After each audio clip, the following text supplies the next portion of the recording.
clapping. Welcome to the National Modern Podcast. I'm your host, Alex Kessler, with my co-host, Ben Bateman, and our guest, Michael Grothe. What's up, everybody? We're here. This is live. You're seeing us live. It's a live stream. We're streaming live. Cool. Yeah. So we have a lot to talk about today. First time there was a Pro Tour this last weekend. It was a modern-ish Pro Tour. There were 3 formats. One player was playing Standard on a team, one was playing Legacy, and one was playing Modern. We're going to focus on Modern because a lot of stuff happened there. It was won by a Hollow One. Hollow One. Yes, it was won by Hollow One as part of the teamed GP or Pro Tour. So yeah, we had a bunch of Legacy and Standard decks running around in the format. I have to say, first reactions. Did you guys watch any of this or no? I guess we were all at Gen Con. We were all at Gen I watched a little bit. I read more coverage than I watched coverage. Same, yeah. It was easier to read than it was to watch it when we were at Gen Con. I watched back the 4 matches, the finals and each of the semis. There wasn't enough Modern coverage. It was really annoying. I'd watched 1 game of Modern, I felt like, every match. Maybe 2 if I was lucky, but like I never got to see like the exciting the 5 games. It wasn't a Modern Pro Tour. It was a team Pro Tour, and they want to focus on all 3 formats. I get why we didn't see a ton of it. That's why reading the coverage was more interesting than maybe even watching it for this Pro Tour for me, because I mean, the top 4 in particular was like all known quantities. Like, people have seen Hollow One versus KCI, people have seen Humans versus Hollow One, or whatever, right? Yeah. I think if something interesting like Vengevine had broken into the semis, then we would have seen that. But So we are going to talk fully about the show and get all into the details. But coming up today on the show, we have a bunch of really fun stuff. So Michael, congratulations to him. He actually qualified for one of the beta drafts at Gen Con and drafted beta on Sunday. So let's give a hand to Michael. Alex? Yep. I've given him a lot of hate. Yeah. Every day we're just like, giving him a so how's it feel? He won at Gen Con. He won the very first qualifier he was in. So we had all 5 days leading up to it. Yes. To jokingly rip him and congratulate him at the same time. And cajole and make fun of me for not qualifying.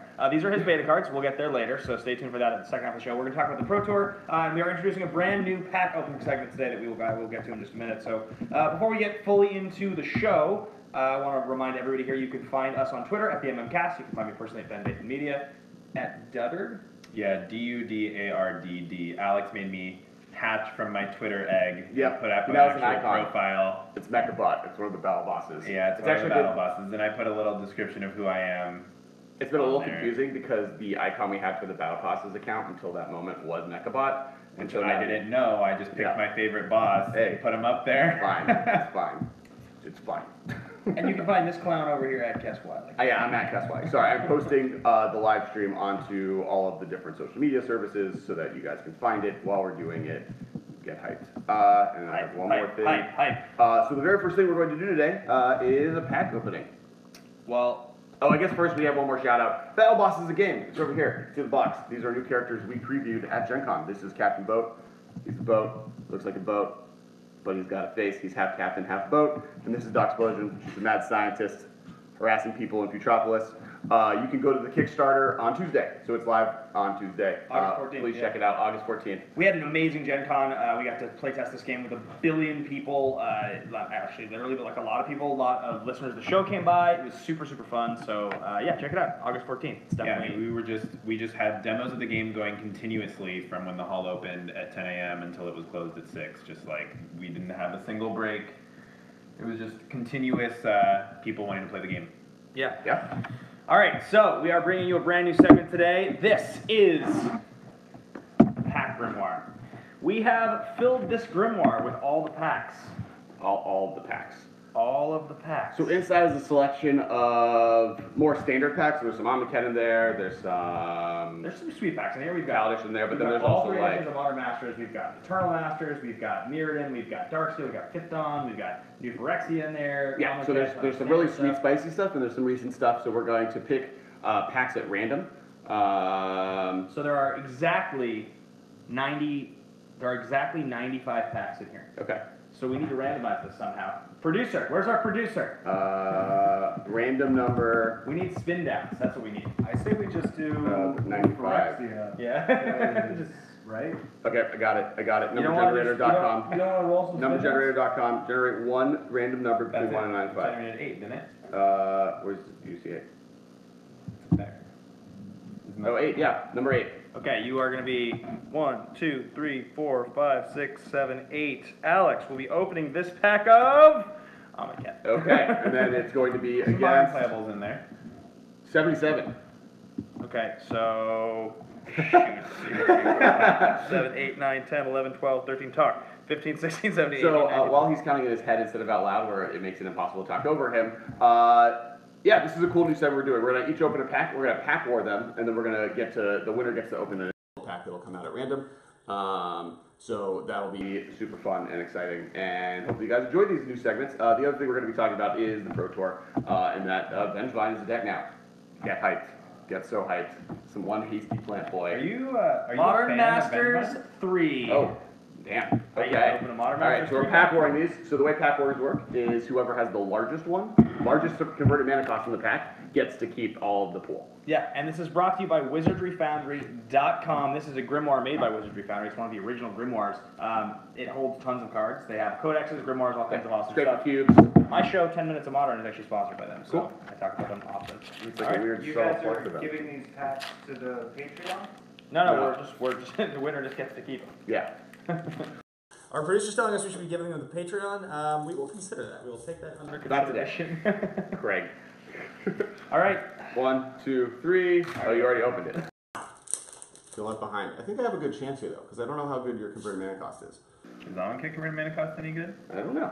Okay, I got a Like 4. Delve I or... got All a right. 3. I got a 4. I got a 3. All right, 1, I got my big one right here. 2, Get ready. 1. I got a 5. Mine is cycling 2, enchant permanent. You control enchant permanent. I got a lay claim for 7.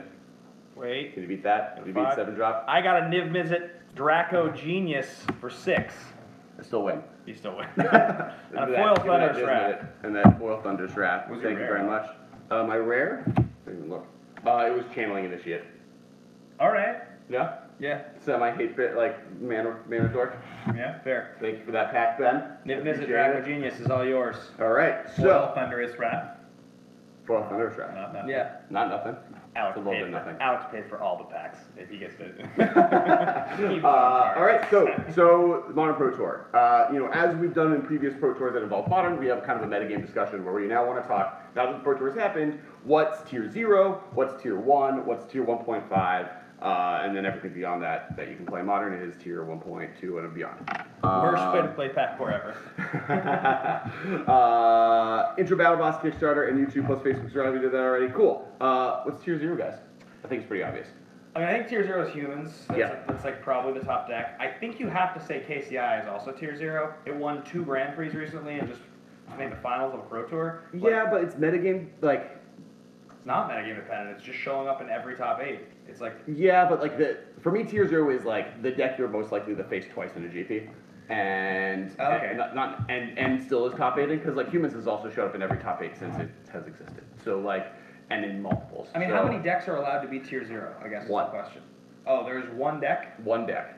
And then Tier 1 is everyone I mean, else. 50% of the top 4 at this Pro Tour was humans. And the lists were literally, other than sideboard, different by a single card. It was Right. a single copy of Reflector Mage in the sideboard, or not Reflector Mage, of, no, it was Reflector Mage. Yeah, a single copy of Reflector Mage in the sideboard replaced by one copy of Restoration Angel in one of the lists. Okay. The other one had 4 Reflector Mages. That's it. Yeah. Otherwise, they were in a literal identical. And I'm guessing that Restoration Angel generally copied a Reflector Mage trigger anyway. Probably. Yeah, I've done that before. It's great. It's really good feeling. Sideboards were off by maybe 4 or 5 cards, but I mean the lists are very identical. So at this point, it does feel like the lowest common denominator right now is humans. I think that has to be the Tier 0 deck. Yeah, I think there are a few arguments for sort It of was the also the most played That's more my modern point. deck. It's like not only Yeah, is it Pro the Tour. best performing deck, it is the #1 played deck. Yeah, So, and like you also, something like KCI is like a little bit more difficult to play, and people aren't going to be as confident taking it to a GP, Right. say. Whereas the Pro Tour, you don't run into that restriction as much because these guys are testing a lot. But if somebody's just like, gonna pick up a modern deck, borrow a modern deck from their buddy and play in a GP, they're much more likely to borrow humans because it's a little bit more straightforward. I also think between the two decks, like one is a safer deck to buy into. Like if you were worried about a card getting banned from your deck, KCI is a deck you should be worried about because it is a play style that Wizards doesn't necessarily want to exist, kind of like Eggs or other decks like it, or Storm, versus Humans, which is just like, even if they banned a card out of Humans, I don't know if there's a single card that you could ban that just kill the deck, really, other than like, No, it's all like a bunch of random 2-drops that happen to do well. the list of cards in Humans that would get banned if you were going to try to kill the deck, it would be probably the most likely banning is one of the 5-color lands. That Right, which I think we is. discussed this before, and Ancient Ziggurat is the most likely of those because it's the least damaging to every other tribal deck in the format. Yeah. So I think Ziggurat is one. On the other hand, if you were to ban, like I could see them being like, you know what? Let's actually just ban unclaimed territory. Let's just reduce it because then Ancient Ziggurat can't cast Aether Vial, so you end up with a deck that's like you have to replace this 5-color land with like something Yeah, but else. how do you ban unclaimed territory and not Cavern of Souls? Well, I think Cavern enables a lot of other interesting exactly. tribal decks that they like in the format, like Merfolk and Elves and stuff like that are playing the Caverns. Right. I mean, that's fair. you're not supposed to be playing it for 5-color decks necessarily, even though it does tap for any color. But I mean, it gives your tribal fair decks an edge over some of the like counterspell decks. We've also talked about the fact that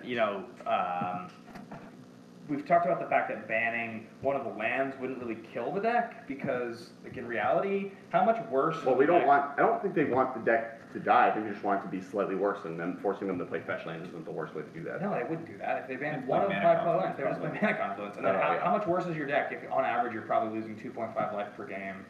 Like maybe. Is that actually the average? I feel like the average would be higher than that. I guess everything in the deck is a 2-drop for the most part, so Yeah, after 1 out turn of 3 you don't 4. tap it ever again. I think based on the fact that like Modern is a pretty proactive format right now, other than like blue-white being very popular, which I will get to, but Yeah. it's pretty aggressive with like decks like Hollow One, and the Humans deck is very aggressive, and decks like the Vengevine deck are very aggressive, and I think paying that life is really going to hurt you in the like metagame as it stands right now. So, I mean, Even maybe just, that would be the case. even just 2 or 3 lives. They could also ban 2 of them. They could get rid of Ancient Ziggurat and Unclaimed Territory. I think just if a double you ban. I don't think they're going to ban necessarily anything of Humans yet. I think they like the playstyle. I think KCI is more in danger of having something like Ancient Stirrings or KCI itself banned because they want that deck. That deck's playstyle is more toxic towards an environment. In general, Humans is just a aggro deck that's like an aggro tempo deck. Well, the reason that they don't like things like KCI is because you can't really interact with them Right. because, it doesn't have any creatures you can kill. Mhm. Thoughtseize isn't that good against it unless you happen to hit their KCI and they'll just get it back. Right. But Humans is a deck that's also stopping you from interacting with what they're doing. I mean, not to the same degree. There's creatures that you can kill with a variety of different removal spells, but Sure. because they have Thalia, Kitesail Freebooter, Meddling Mage, Reflector Mage, that whole package is just designed to stop you from being able to answer what they're doing. Which, if I had to pick a card outside of the land and mana base that they would ban, I think it's Reflector Mage. I Well, think that's it's so like, funny. I was just literally, as you were saying, I was thinking like, what was and they banned it out of standard, so like, there's precedent. It's like, if you want to look at it from a lawyery perspective, like they've done it before. It's a card that is pretty powerful, so they might be like, oh, we already have established this is a card you should ban, and like everything else in the list banning it feels dumb. Meddling Mage, that'd be one. It would be. Well, Reflector Mage was fighting against like fair creature decks like Collected Company and Jund and Abzan and Meddling Mage just makes KCI tokens. better and it makes Storm better. like why the don't they do that? The Mardu tokens deck. Like Reflector Mages was preventing those decks from beating Humans because normally just having like a bunch of blockers to block their smaller guys is going to be effective. Right. And then the control decks and combo decks, that's where Meddling Mage, Thalia, Kitesail Freebooter are doing all the work. And so that's Humans is able to attack both of those angles very effectively using their Reflector Mages. And it's also very good against the Vengevine deck because you can put, Vengevines in their hand, which is strong. So maybe it's not that strong. says Asbury Collins, nothing from Humans will be banned. I Yeah, think I you're don't probably right. I think you're right. Yeah. I think if we were going to establish right now what is the hot, warm, cool tier of bannings, I think the hot tier right now is Ancient Stirrings. I think it's in a class of its own. I think that Yeah, one Mox card. Opal is always I think that's at least warm. warm. Moxo will just live in that warm life. Yeah, it's a warm card. Yeah. And then I would say I don't think they're going to ban the card KCI. I think they would ban Opal first and just try to weaken and slow down the deck.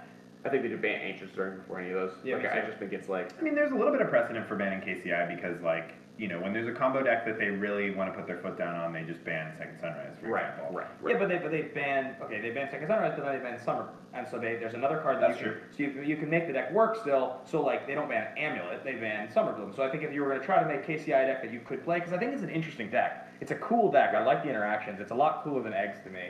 Like you're having to. it's also quicker than Eggs. One of the issues Eggs had was that it would die,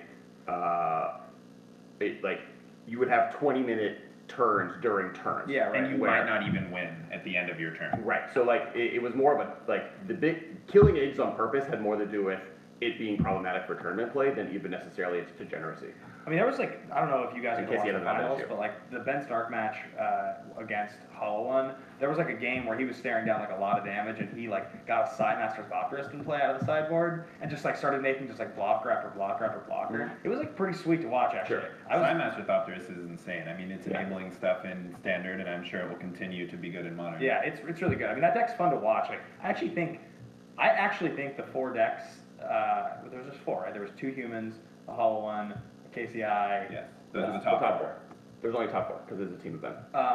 All those decks are sweet. I Well, watched all the matches and I yeah. really enjoyed watching the matches. Like the Hollow One deck's insane. The Dredge deck I watched a bunch of matches of Vengevine. is insane. Not Judge. Yeah, Vengevine. the Well, Vengevine there's deck. a dredge in the top 16, like Yeah, a yeah, traditional yeah, yeah. dredge with But that's not red what it is. amalgams and. Not what he was talking Yeah, about. the Vengevine deck was insane with like all the blood gas Yeah. and like the Bushwhacker. Well, so this is, I guess, the next conversation is what's tier 1, and I think we have a pretty ironed out tier 1. I think there's one oddball, and we'll see how it continues to do. But I think after humans, it's KCI, Tron, Hollow One, Blue White, and Vengevine. Based on representation at the Pro Tour, you think the Jess guy is not in there? I think Just Guys tier 1.5. So There's a few like Jerry Teed like wrote an article right beforehand talking about how Just Guy's not well positioned within this metagame.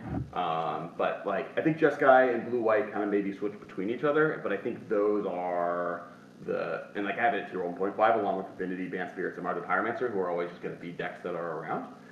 But I do think like Vengevine, KCI, Tron, Hollow One, and Blue White are just like, and humans are the 5 decks with Vengevine and Hollow One battling for the premier aggro deck of the format. you think that like with this one tournament putting up good results for Vengevine, it's now a tier 1 deck? You don't think that it's just like a flash in the pan that Oh. people are going to be able to hate out? It absolutely could be a flash in the pan, and I think it is more it's more explosive than Hollow One, but it has a harder time dealing with graveyard hit than Hollow One, and I think it like the choice between which of the 2 decks you play is going to be dependent on what the metagame looks like. I would argue against Vengevine being even close to that tier yet. I think that's like It was the 5th most represented deck in the entire Pro Tour. because of Stitcher's Supplier. Like all of a sudden it's like a Yes. deck. Yeah. Because of Stitcher's Supplier. It was the 5th most represented deck in the Pro Tour, and one of the better performing ones as well. Oh. I'm not like that's also it did exist mean- there. People now have the chance to play mono rest in pieces. As on the Alex sideboard. will tell you, people used to play Hedron Crab, and that was good enough to enable Vengevine. And Yeah. Citrus Supplier is just so much better than Yeah, Hedron Crab. because you get the no trigger offense to the Hedron Crab fans You out get, there, yeah, you Alex. get the creature. Don't insult Fusion Crab. He is It's also a zombie, which lets you get back your grave crawlers, Yeah. which is like a big part of, the cast Citrus Supplier, mill a Vengevine, cast grave crawler out of the graveyard, get back all you your don't have to Vengevines. sell me on how sweet this deck is, but like turn it's one sick, Ben. turn, Buy it. turn one Greater Gargadon in this deck. I don't know if you saw they're playing Gargadon. Not all of them are. Oh really? It's like there's like weird because this list hasn't been ironed out yet. Like Yeah, this, it's brand new from it's the- brand from the new. Gargadon, I saw it play Gargadon. I saw like Gargadon, sack Bloodglass, play land, get it back second. I was like, oh my god, this is so good. So much value. They're all playing Well, they're A1 playing drop Bridge sack from out. below. Yeah. They're playing Bridge from below, so they all are interested in sacrificing their creatures and getting them back, like Bloodghast and Grave Crawlers and Vengevines, Yeah. so that you can like Get amass 30 a ton of zombies. zombies and then bushwhacker them. Bridge from Below finally seeing play in Modern is really cool because it's Yeah. always been a staple of Legacy and Vintage Dredge decks. Right. And it's been legal in Modern this entire time, and you just, missing Cabal Therapy and Dread Return made it not really playable. No Cabal Therapy, no Dread Return, and no, what's the 3/1 that comes back and you sacrifice it at the end of the turn? Ikarid. Those 3 cards are like the things that make it in Dredge Legacy, and none of those 3 cards being available made it so it wasn't really playable. Right. But it's cool that it's seeing its day in the sun in Modern because it's been such a huge player in those Right. style of decks and other formats. And like Dredge played it a little bit in the middle of like when Grave Troll was around. When Grave Troll's around is like a totally different yeah, story. Yeah, So, okay, so I think we all can agree then that if tier 0 is humans, tier 1 is the 5 or so decks we just mentioned. KCI, Tron, Hollow, and Blue White are like locked in at tier 1, and then I Vengevine would has a say big that question mark on it. I don't I mean, do we really think that like Blue White and Jeskai are like drastically different decks? Yeah. They are. Jeskai is far more of a counter burn deck. Like it has the control elements of white in it, but like it really does function in a lot of ways like a counter burn deck. Like it's playing like Snapcasters and Bolts and Helixes and Snapcasters. Yeah, but there are. Yeah, I guess Snapcaster. there are Blue White decks that are playing red, and then there are Jeskai decks. Yeah. Because like one of the decks in the top 16, the Guillaume Wafo-Tapa deck, which is playing 4 Think Twice because he loves that card. Yeah. Was didn't have to think twice he was about it. playing no bolts. Yeah, he didn't have to think twice. Let me see if I can bring up his deck here. His deck was playing. So he is not playing. He is not playing bolts in the main, but he's playing 4 Electrolyze main and 2 Abrade and then 2 Engineered Explosives. So those are his red cards. Engineered Explosives being a red card. 4 Electrolytes, man, huh? Yeah. And no bolts. So he's not a Jeskai deck Electrolyze because he's is not insane playing against humans. Like that Yeah. makes sense is a total call that I understand. I also think that he is not a person to pay attention to. That's fair. I'm just using this as an example. Correct. I'm not saying that people should go build this list because they will have varying results because they're not Right. Guillaume Wafo-Tapa. Did you But guys see that Nassif was playing 2 copies of Glimmer of Geniuses in his I did see white that. blue deck? I did see that. That's so sweet. So yeah, so I mean, but I think there's control, and I think the difference between the two is how much you lean on Jace versus how much you lean on Teferi and Lightning Bolt. Like I think those are the two. The blue-white decks in the top 16 at least are all leaning on Jace more than Teferi. Correct. One of the decks was playing 4 Terminus. I forget who was playing that one. Well, that's- but I that's- think that one was in the top 8. That's the other That might have big. been Nassif. I think that might have been Nassif. That's the other big come out of this story. Like the Venfly deck is one, but the other No, one it was is Jace. it was Luis Salvato was playing 2 Teferi, 3 Jace, and 4 Terminus.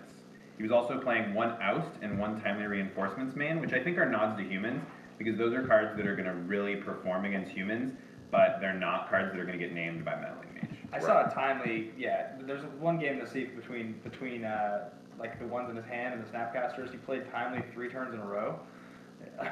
Yeah, I don't think Nassif was playing it main though, which is like a pretty standard. No, he was. They were both playing 1 main. Nassif was playing 2 Terminus. Yeah. But they were both playing 3 Jace. Nassif was only playing 1 Teferi. Yeah. So they're all like at the Pro Tour at least, these blue-white decks are leaning much more heavily on Jace than Teferi, which is like contrary to what we've seen since Teferi came out. So have you guys picked up your Leylands of the Void? Because it went up $34. Yeah, I saw that. Like just posted. Leyline of the Void from Ravnica went up $21, and Leyline of the Void from N11 went up $34. Holy moly. There's a bunch of enchantment cards that went up. Sword of Feast and Famine also went up $3.3. Well, I and mean, then like so- those are like big jumps. Out of the top 4 decks that we've established, All plus lose Blue the Leyline White, of the Void? so out of the top 5, there's 4 decks, and 3 of them are graveyard decks that are looking to hate on other graveyard decks. Right. And This Leyline is The best card to do that. That should be a good indicator of where my mind is. This is like the 4th time this week that I've looked at a Magic card on IMDb, or I've done the same thing where I've looked at a movie on Deck Builder. What year did Guardians of the Galaxy 2 come out? Decked. Not a card? Oh, wait.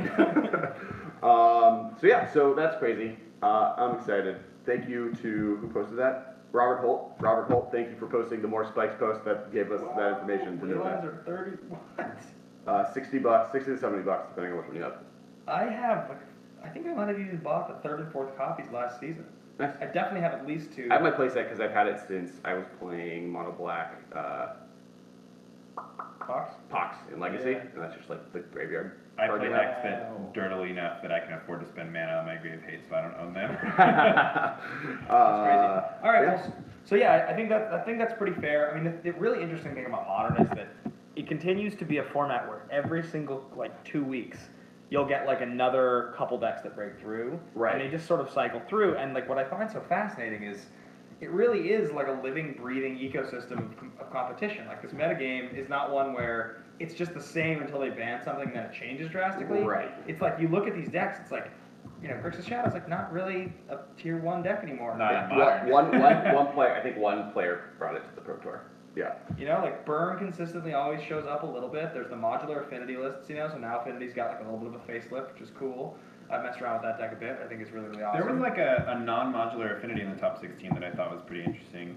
So- I was just kind of looking at some of the top decks. There was an interesting, so Ross Miriam, and I might be saying his last name Yep. wrong, wrote an article this week talking about how Modern isn't as diverse as you think it is. And his kind of thesis statement was like, these other decks that are below tier 1 are fine, but this tier 1 is now especially so ingrained, and it has been. Like, yes, Vengevine showed up, and we'll see what it does, but KCI, Tron, Hollow, and Blue, White, and Humans have been the format pillars since this year started, at least, if not longer, since Humans became a deck. Wow. And, like, they all kind of fulfill each of the main archetypes. You have, like, straight up combo with KCI, you have a ramp deck with Tron, you have a control deck with Blue White, you have an aggro deck with Hollow One, and you have a tempo deck with Humans. And all 5 of them are kind of like the archetypes of Magic, and that's modern metagame right now. I do disagree. He was saying that from the perspective of, if you look at the Pro Tour and what the Pro Tour was doing, that's what was going on. Yeah. And that's hard to really say because planning on that and going to a GP never works out. The amount of GPs you go to where you're like, oh, I'm going to GP take... metagame and local store metagames are going to be so drastically Right. different from what you see at the Pro Tour, and that's where the majority of Modern gets played. Correct. The Modern Pro Tour is one time a year. I guess if they do team events, it's twice, but... Right. And I think his point was like all the pros that generally complain about Modern as a format because it's not, they aren't able to prepare for it or you just got blown out. Like, there is definitively a tier 0, tier 1, tier 1.5 metagame that, like, are all able to be, that have probably as much diversity as I mean, I standard, think that what they're saying about Modern when they say that is that, like, if you prepare for these 5 decks, you're just going to end up playing against, like, Blue Moon, followed by, Correct. like, Affinity, Correct. followed by, Collected Company, Malira Company, or Right. Green White Value Company or something, and then you're like, well, I did my homework, I did what I'm supposed to do, but there's just too many decks. No, I mean, I did that the last Modern GP, not the last Modern GP I played in, but the last Modern GP that was in LA, I played a Tezzerator deck, and I did it because at that time it just, like, stomped on all of these decks that were weak to Bridge from Below. Jund and- like Jund and Snare, yeah, sorry, Snaring Bridge. A bridge, there was a bridge involved. Yeah. If we had like a checklist behind us of the number of times we had screwed up the names of 5 specific cards, I feel like all of them would have like 100 check marks. Yeah. I think that's the one you've done the most times. Made the mistake of, I haven't said it wrong the most times, but I have said it wrong the most consistently. I've never heard you say Ensnaring Bridge correctly. No, yeah, on a show, I agree with you ever one time. 100% that I say it incorrectly 100% of the time, but I don't think I've said it more than maybe other mistakes. You get it wrong 20% of the time, 100% of the time. Correct. It's like Black Panther? Yeah, Sex Panther. Sex Panther. All right, so beyond what we were talking about with Craig, Why is Leyline of the Void spiking? because of the top 5 decks we just named, plus the new 6th deck of Vengevine, we kind of talked about this. They are all very weak to graveyard hate, but they all use the graveyard, and Leyline of the Void is the best. And it's free, like KCI and not humans, KCI and the Vengevine deck and Hollow One are all spending their mana very efficiently in the early turns, and they don't want to use like graveyard hate that blows up both graveyards, so they're looking for some efficient answer to beat the other graveyard decks that are in there. And some of them do enough with their graveyard on turn 1 that being able to have something in play before that turn 1 starts is important. It's been one of the 5 pillars of Graveyard Hate Modern for a long time. It's Rest in Peace, Leyline, Spellbomb, Relic, Cage, Ooze Surgical. probably. I'd say Surgical's in Surgical Ooze Cage. There's more than Surgical Ooze that. Cage. There's a nice library of Yeah. graveyard hate one can play. there. Totally. I'm really excited to make a deck that has both Bridge from Below and Ensnaring Bridge in the same deck. Okay. But so I played Tezzerator at the GP and like was prepared for the top tables, was ready to do it, and I played 8-whack, a Collected Company Blood Artist deck, and then another like aggro deck, and then Merfolk, and I was just like, well. This tournament did go well for me. I'm gonna go play side events for the rest of this time. Let me talk about. I should just play Junk, which I had. Changing gears for a second. Tournament Yeah. that didn't go well for people. Not Michael. He actually got all the way to the Vader draft. So we're gonna, because we had one more section in Private Pro Tour talking about decks that were like cool decks that also showed up that weren't Vengevine. I'll tease really quickly the show. I played in 4 Beta qualifiers, and I didn't play in the Beta draft. We'll get to that story later. All right. Let's keep going. So there's a cool band company list that showed up. Yep. That I wanted to kind of focus on. It played 0. What's the landfall? Retreat to enchantment? Coralhelm in the 0. 75. Yeah. So no, it was in the 75. It was in the sideboard, wasn't it? Didn't it have one? No, 0 Retreat to Coralhelm. It just had 4 Knight of the Reliquary and was getting there. It was playing one other spicy value. thing, right? There's so they're playing 4 Spell Queller and 2 Meddling Mage, which I think is a really cool combo. Because you can counter their spell with Spell Queller, and then you can name the spell with Meddling Mage. So if they kill your Spell Queller, they can't get their spell back. Right. Which I thought was cool. They were also playing a Vendilion Click, Tireless Tracker, 3 Voice of Resurgence, Eternal Witness. It's just like a like a green-white value deck, like the value collected company decks that we've been seeing with 4 Knight of the Reliquary, except that they're playing blue, not for Retreat to Coralhelm, but for the 4 Spellcaller, 1 Vendilion Click. And 2 Metal Mage. And 2 Meddling Mage. And then there's also a couple of Jace in the sideboard, and Unified Will, just like, you know, a little bit more of a controlling package if you need to go slower post-board. We got a question real quick. Disaster Denny says, got a question for you guys. What do you think of an equivalent game to Game Nights just for Modern? Sounds super sweet. Sounds great. We would need a Josh Lee Kwai.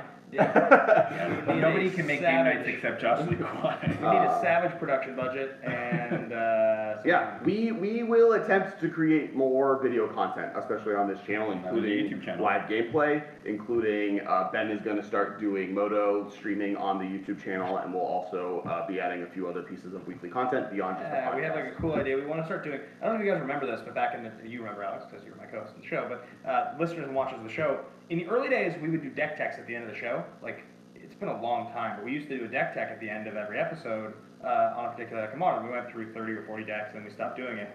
We are, because it's been so long, we're going to start bringing back the deck techs. We're going to do them as separate videos. So we're going to do like little 5 to 10 minute just deck techs for you guys on the decks in Modern, which I think would be a fun thing for the listeners and watchers of the show to be able to do that. So anyway, continuing on the topic that we were on, you were getting into the final tier, Alex.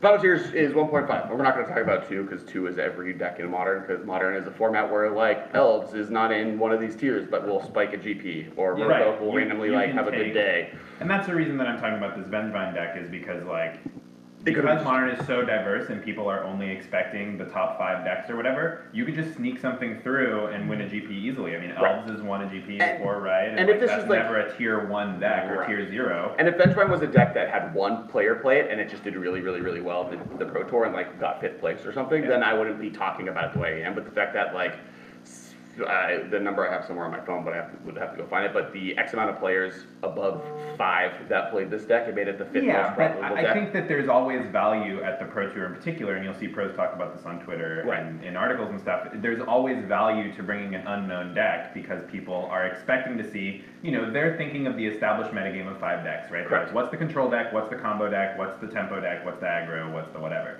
And so if your deck isn't in one of those 5 that people are planning for, then you get a lot of value from people not sideboarding against. Except that with this deck, it is so similar, and the things that hate on it are so similar than other decks that are in the top 8, or the top 5 decks, that it's not like I'm attacking from a new angle. Like, the That's difference true. between this deck and Hollow One is that I'm worse against Graveyard Hate, which is what KCI Well, but is that's bad the thing, against. that's because people are not playing as much Graveyard Hate because Sure. that's not how you beat Hollow One, Right. necessarily. And it's not how you beat KCI, or it's It's not not how the you best beat- way to beat KCI. Right, so those decks, if you want to beat those decks, you have other options that aren't Graveyard Hate. Now that Vengevine is in the format, you can play Graveyard Hate that you're also boarding against those decks, but it's not like, I need to beat Hollow One, what do I do? It's not Graveyard Hate generally.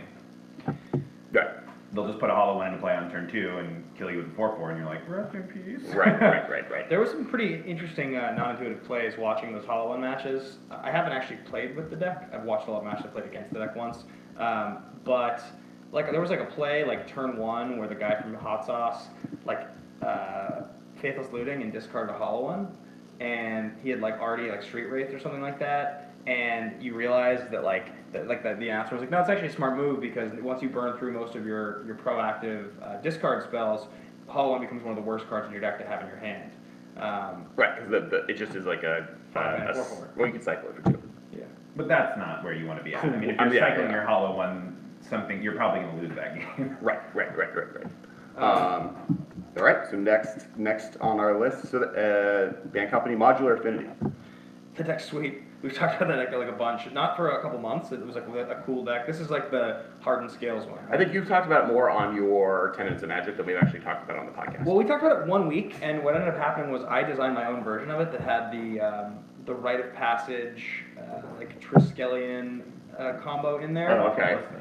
Well, so I played both copies. I played a single copy of Triskelion. I played 4 Walking Ballistas, and then I swapped out the Voltaic Servant or whatever, the untap guy, and I replaced it with Winding Constrictor. So the deck ended up becoming a little bit more of like an all-in counter deck with a combo backup. I think this version that played with Pro Tour is better. I had a single copy of the 5 mana DC in there to search out Rite of Passage to try to combo off. Right.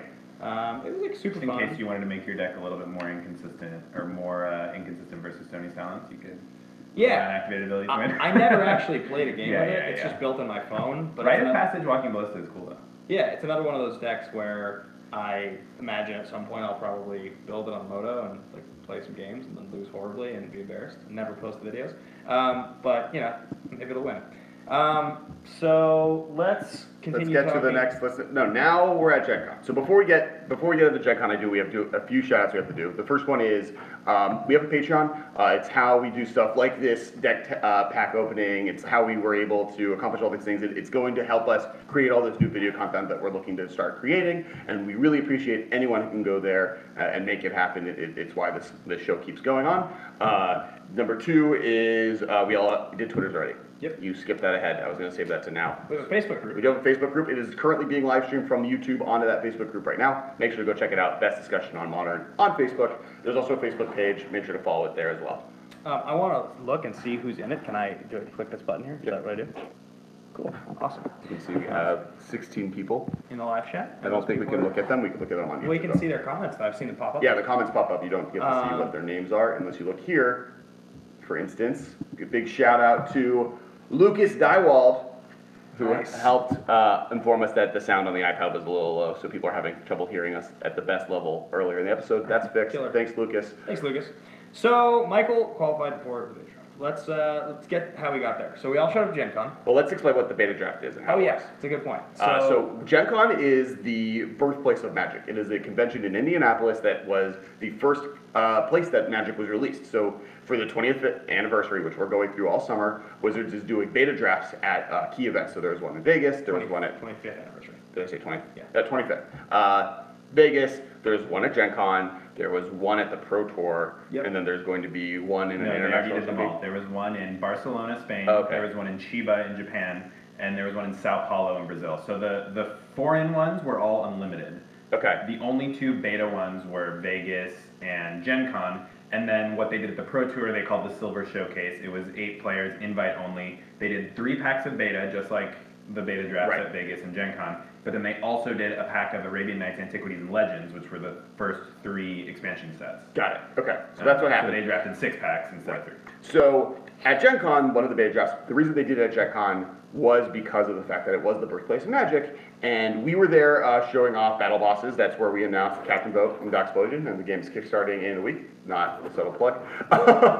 And during that time, there were qualifier drafts that you could. There's 3 a day. There was an M25 in the morning at 10 a.m. There was a M19. Masters 25 Sorry, is what you Masters 25. There was a M19 draft, and then there was a Dominaria draft, and there were 3 a day. And so They did sealed, so Well, it was except 2 M25s because there are 8 events because there are 8 seats on Sunday. So if you win one of these events, 200 people-ish per event, you get a seat to draft beta. So it was keep the cards. Yeah, it was sealed. They did 8 rounds for the first one, and then realized that was too long and cut it back to 6. So it was 6 rounds of sealed, Yep. and then the top 8 would draft whatever your respective format was. So Mike, is it the first one or was it the second one? Because there's an M25. It was on Thursday, so I did the second one. 'Cause Okay. The first one was the 3 p.m. And 3 p.m. Magic Magic 25. 19. Oh. I was working at the Kess booth, so we get the hall closes at 6, and then I rushed my beta draft at 7. Yeah. I didn't know the structure of the tournament, so I didn't realize that I was going to be playing 6 rounds of Swiss followed by a top 8 draft if I was successful. Right. So I ended up, the entire tournament took me from 7 p.m. to 7 a.m., and I needed to be at the Kess booth in the morning. So Alex was nice enough to let me, come in a little bit late so I could get some sleep. I kind of gave you a Ben a little bit of free passes. Yeah. Yeah, thanks, man. So while this is happening, so Ben does the 3 p.m. M19 draft. Yep, Before Michael starts his tournament even, Ben flew to Gen Con to, for the most part, like he was helping in the booth, but he was there more on the side of the Magic stuff to actually try and do one of these tournaments. So every day It you was did the one. dream. I did end up doing 4 of the qualifiers. Okay. And I did a 3 p.m. one the day that you did the 7 p.m. one, but they changed the structure after that first one that I was in.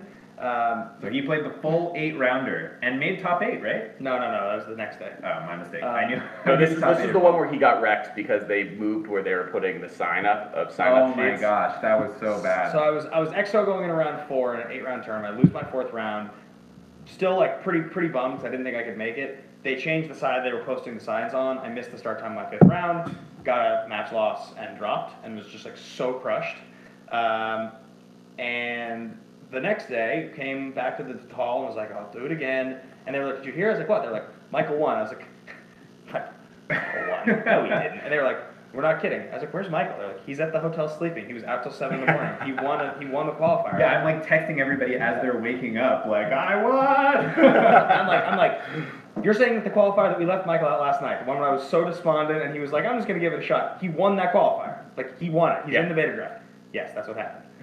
I was like, just like so angry, like so angry, but then like also like so happy. Well, I watched your like face go through emotions because at first you were like bitter and then angry and then you like got excited because it's really exciting that Michael got it. Yeah. And it was also like, if Michael could do it, I could do it. Oh, I was so I definitely saw that in you. I was so re-energized, and so then my next one at 3 p.m. they changed the structure to 6 instead of 8 rounds, and I 5-0'd my 5 rounds with a bad deck. And drew in the top 8. And yeah, then I drew into top 8, and I won my first top 8 round, and then I lost in the top 4.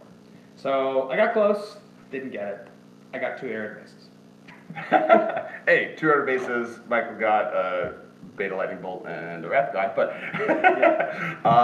so that's where we leave Ben. Yeah. Despondent and sad. Yeah, I played in 2 more, I didn't get there. So we do Gen Con, it's really exciting, a lot of people like the game.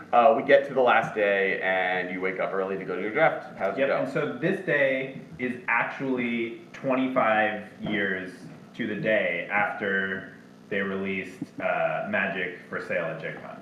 So it was like August 6th, 1993 or something, and I'm drafting on August 6th. That might be the wrong day. I had the days all mixed up after staying up all night. Right. But I believe it was August 6th. That was the day they started selling Magic. So it's like literally 25 years later. Right. Which is so cool. And then yeah, I go and they have the 8 players meet up at the like event stage or whatever, like they have at Grand Prix and everything else. They tell us to wash our hands, which was a good idea. So we all go wash our hands, and they take us to a room in the hotel next door that's like private. They have like streaming equipment set up because they stream the whole thing. It's on the Gen Con Live, I believe is the name of the Twitch channel. It's all up there. And they have some WotC people doing, Aaron Forsyth and Mark Turian doing coverage, and they were just standing right behind us. It wasn't like they were in a coverage booth off to the side. They were just standing right there. I could have reached out and touched them. And then they have like people just, like petted Aaron Forsyth's face. Well, because it's a Rochester draft, right? Yes. Yeah, so it's a little different than a regular draft. So explain what a Rochester draft is. Right, so they did a Rochester. So what happened is the judge would open the pack and lay out the cards one by one on the table face up, and you would pick one when it was your turn. They'd go around in a circle. I was actually in seat 1, and then so I would, for the first pack, I drafted first, and then it would go around this way, and the last person would pick 2 cards, and then it would come back around, and I wouldn't get another card because there was only 15 in the pack. Right. And then the next person to my left would draft first from pack 2, and then it would go around to me. I would be the last person. I would pick 2, and then you do that. It takes forever, but it was super cool because you get to see all the beta cards that everybody's opening, which is what we're all there for, is like the cool cards that people are opening. So I get to see, it's not like somebody opens their pack secretly and just like, ooh, Mox Jet. They Mox Jet is out on the table. Right. Everybody gets to see it, and you're like, oh man, that's great. What was the rare in the first pack? It was Wrath of God. Oh, that's what I got. It was this Wrath of God. I got it. So I think what we're gonna do is, everybody was pretty hyped because Wrath of God it's not power, it's not a dual land, but it's like a pretty valuable card. So here's my Wrath of God that I picked first in the beta draft. So it was the first pack. What I'm gonna do is I'm actually gonna point the camera down at the map that we have here, so that you can lay cards out and talk about them instead of them looking at us, because I think these are cool enough. Okay, to modify the whole camera setup. Got it. So that was my first pick, and it's like a cool enough card that everybody was like excited to see it get opened. It's not power, it's not a dual land, but it shows like this beta draft is really happening. People are opening valuable cards. Yeah, it's dope. It's like reflective, so I'm trying to get it in here. Player, right? So then after the Wrath of God, it was a little slow because I started being the last person to pick a card, but I managed to get a few other valuable cards. So I got to open 3 packs. I didn't open anything else that was fantastic, but I ended up either opening or past me my big spoils. I got this mat too, which was nice. Of Gen Con people, so I can always remember my beta draft. These are all the big ones. Pirate Ship, also a rare. I did open Pirate Ship and took it because it's pretty good. And it's also a rare in beta. I got a ton of lands.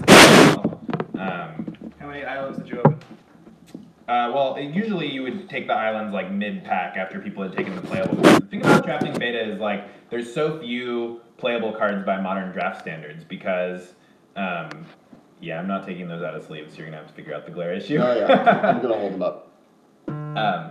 So, you know, it's so few playable cards compared to modern draft standards. Like, we opened packs where there were 9 lands. We opened packs where there were no creatures. There was one pack where Aaron comments on the stream that there were 3 creatures in the pack. They had a total of 1 power. There was like a Banalish Hero or some 1/1, and then 2 walls in the pack. So it's just like the amount of creatures. So my final deck, ended up having 5 creatures in it. The biggest one was Pirate Ship. There was a Hill Giant in there, and then everything else was 2/2 or smaller. And so like my deck didn't end up being very good, and I lost in the first round. But honestly, the whole experience was so fun. Like, drafting is obviously fun and exciting because people are opening these cards. But like the people who were drafting, like nobody was super serious, and like there was a prize in the line. The winner ended up getting $2,500, a check for $2,500, and an alpha starter deck, which is worth an insane amount unopened. How many rares come in a starter? 3? Something like that. And it's like the only place that you can get like a near mint Lotus because it's like more well protected than a booster pack or something. I don't know. I heard something like that. But Do you think you opened it? I don't know. Would I you? don't know would I open the starter see the deck? fucking one. Honestly, I would probably just. But so there was prizes in the line, but everybody who was there was just happy to be there. They were so excited just to be drafting beta. And everybody was super friendly. We're all around during the draft. It was like such a cool experience. And then when we played the games, you know, I had 5 creatures in my deck, and my opponent had the card Jade Statue, which is modern legal. For those of you who are getting hyped up about Jade Statue, play it modern. It's a 4-mana artifact. You can pay 2 mana during combat to make it a 3/6. I had no answers in my deck to it. My removal was like Paralyze, which is an enchantment. I had, I had a couple of Drain Lives, which are sorceries. I had... Strikes me as Drain Life would be a really good card. Yeah, I was playing a ton of Swamps because of it, even though I ended up being 4-color jank. And then I had the Wrath.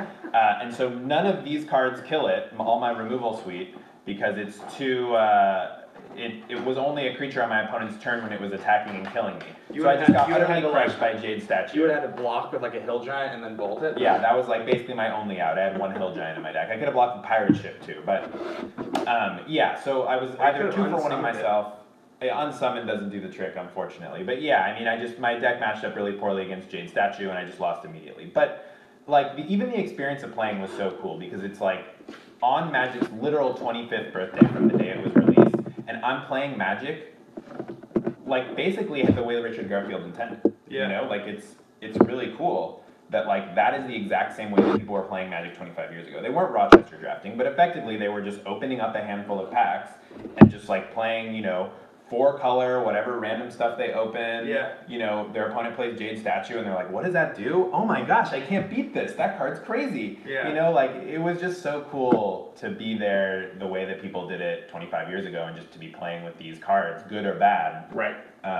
It's also crazy that the investment at this point, 25 years later, like even just the commons are worth so much. Oh yeah, I mean, we were playing with sleeves. Luckily, they gave us some sleeves to play with that are cool. We got the 3 sleeves and the deck box, which you may have seen, and then the mat, so that, you know, we would look nice on coverage. They actually didn't stream the game, so you can't watch me get destroyed by Jade Monolith, or Jade Statue. Jade Monolith is a different early Magic card. I don't even, it might be in beta. But anyway, get destroyed by Jade Statue. You can't watch that, but you can watch the draft portion, which was honestly much more exciting to watch. But it was cool to just be playing with these cards. Well, it's also like thinking back 25 years ago, how people were playing. It was how the game was designed. Like everything that's come after that has been built around making this experience better or flowing things differently. But like, And the gameplay is better. Don't get me wrong. Yeah. Richard Garfield built the game to be off of this, but in more of a collectible way than it is. Yeah, Like, and he built the it in a other thing. pre-internet age, Right. where it's like you would play against somebody and you would see a card that you'd never seen before, like every time you played. You would see like a card that you'd only heard of. There were like rumors of cards that didn't even exist, but like people would just start rumors. Right. I don't know if you guys watched the Enter the Battlefield Yes, I was episode gonna with bring the it original up. playtesters. Yeah. Amazing. So like watching that, Richard Garfield intended the game to be played with like you don't really know what even exists, and like you're just trying to make Correct. the best of the cards you've opened, and you're not looking on the internet for the best cards or the best deck lists. You don't even know what all the cards that exist are. Right. Like And the that's coolest. basically how we were playing in beta. I mean, obviously we knew most of the cards, but everybody's reading each other's cards. Right. During the draft portion, we're like asking the judge for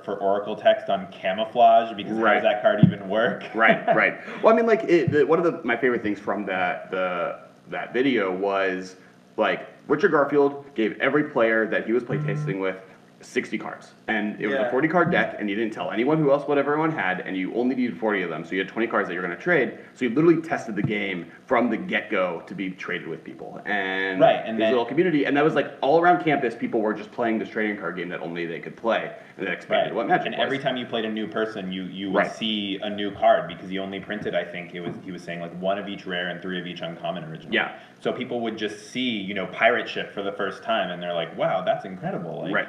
It's such a big creature. And it pings every turn. Wow. Well, it's because he was also sticking to, like, in early days of Magic, a 1/1 or a 0/1 that's if you're a human being sized creature, you're a 1/1. Sure. And then that's why bears are 2/2s. Like, and wizards during Khan's block made bears 4/4s, partly because they're like, it doesn't make sense that they're 2/2s. So we have a bunch of humans totally. that are 2/2 size. So, but the original. Pretty good. Pirate Ship is pretty good. I mean, I would play that in. I've if seen it was people- like an uncommon in Modern Magic. Uh, So for those that don't Yeah. know or that are looking Pirate at Ship Pirate is Ship right now, Pirate Ship 4 and a blue, summon ship, tap to it's do a 1 human damage. pirate. We It's a looked at human the pirate. Oracle. We Okay. looked at the Oracle. Tap to Human do. pirate. So this is in modern too. Yeah. is it? Yeah, it's a time shifted cheat. Time shifted. There you go. Yeah, so you could play this in humans if you wanted to. Tap to do 1 damage to any target. Cannot attack unless opponent has islands in play. Though controller may still tap. Pirate Ship is destroyed immediately if at any time controller has no islands in play. Right, so that's how beta cards are worded. Not really consistent with Modern Magic, but yeah, I mean, you can tap to ping. I actually ended up trading Well, with like, flavor a was- sea serpent, Okay. which was great flavor, right? Yeah, My opponent yeah. attacks me with a sea serpent because we both have islands in play. I block with Pirate Ship, tap to ping it, and then they deal damage to each other, which was fantastic. That's actually not how the original rules worked, but we were playing with beta cards in Modern rules, so the flavor checks out. Right. So yeah. That's pretty amazing. Pretty incredible experience, man. I wish I had drafted 2 Drain Lights in the beta draft. Yeah, and if you guys have time, look up the Oracle on Word of Command. It's a real interesting one. Also, if you haven't seen that card before. Yeah. Yep. Very small text. Okay, so I think that's it for the episode today. Thanks for coming on, Michael. Where can people find you? You can find me on the Facebook group, the Masters Yeah. of Modern Facebook group. I check it frequently. Also, now you can find me on Twitter because Alex convinced me to legitimize it by Yeah. telling everybody to follow me. You're like Dudard, DUDARDD. Right. There's some good That's where memes you there. find me. I also am on the Masters of Modern Discord, which is not incredibly active, but Right. I'm there as an admin. So Well, we're gonna have you on the cast, consistently. You are also one of the designers of Battle Bosses, which is kickstarting on Tuesday. Once again, plugging that. It's really important to us. We've worked really hard on this game. The feedback that we got on Gen Con was that everyone really loved it. It's really about balance. There's 6 bosses. If you guys can help us, when we kickstart it, we can even grow it past that so that we can have up to 12 different bosses. They all come from different worlds, and we'll be previewing it through the next week. you go to won't- battlebosses.com for more information. Right, exactly. And then Bed does a show called 10 Minutes of Magic. It is sponsored by Wizardry Foundry, the people behind the Grimoire that we did our little pack war out of. You can find that on their Facebook, Wizardry Foundry. They post new little like blurbs about like I did like deck decks on a lot of the top decks from the Pro Tour. I talk about the cards most likely to be banned. All kinds of different stuff. You guys can find that content there. So, all right, thank you guys so much for listening and watching, and we'll be back same time, same place next week. Yep. We apologize for missing last week, of course, but we will be back next week. Thanks for the live stream. We are doing better as we go. Bye, guys.